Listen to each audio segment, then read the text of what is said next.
Swamiji tells a story, of a herder or a farmer. He has this string attached to his cow, but the cow doesn't want to move, but he's like pulling on the cow, and then the cow moves. And these two people watching from far away, and they ask each other, who do you think is tethered to who here in this situation? And one person says, well, clearly the cow is tethered to the farmer. Can't you see? Look at the string. The other guy says, well, what if the string were to break? Then what would happen?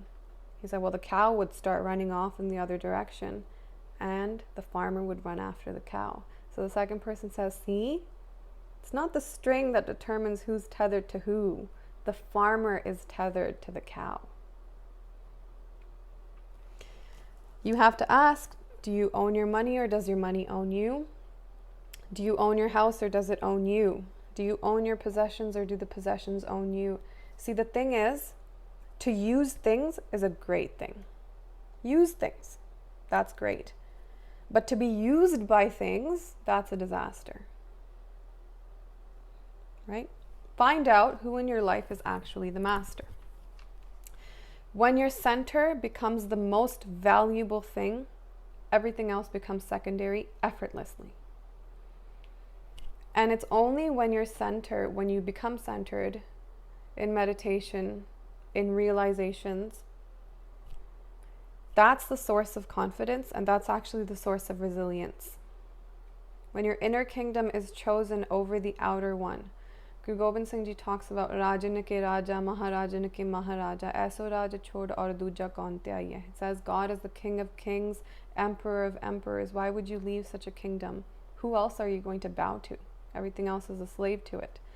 And his whole life, he demonstrated it. He was a king. Guru Gobind Singh Ji wore all of the luxuries. He had all of the luxuries that a king would. But when all of those luxuries got taken away, do you think his confidence dwindled? His confidence didn't dwindle. His writings show us that all of the pain in the world could come to me, but my love for you would never go away. I could lose all my children. I could lose my whole family. I could lose my castles. And he did. It's not that he was saying I could. He did. And his writings show us that he still didn't lose his confidence or resilience, because it's not coming from the stuff on the outside. His resilience, his confidence, his value is not coming from the outer kingdom. It's coming from the inner kingdom. And then you can look on the other hand, someone like Kabir, who has nothing. He doesn't know where he's going to find breakfast tomorrow morning.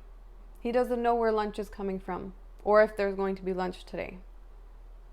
But can anyone, even the king of the area, could not shake Kabir. He tied him up to chains and put him into the Ganga River where it's the widest to kill him off.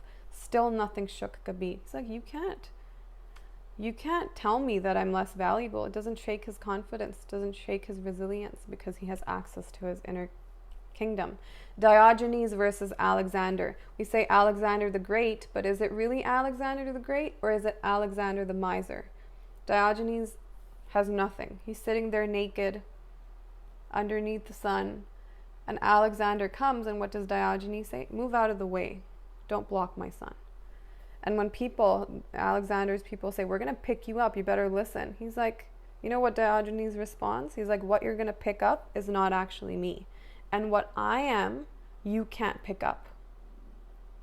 When Alexander sees that this person having nothing is more of a king than I am, his inside starts to dwindle, right? You can tell that particular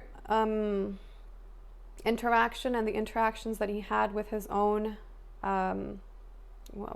Aristotle, those interactions shook him because of the way he acted on his deathbed and what he requested from his ministers.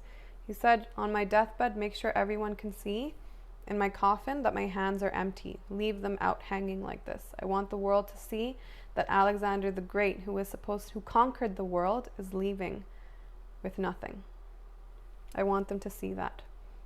Right? So all of these things. And Jesus, what does he say? To enter the kingdom of God, you must become like a child. Do you know what a child doesn't have that adults have? Children don't have these weird, bizarre attractions towards outer kingdoms.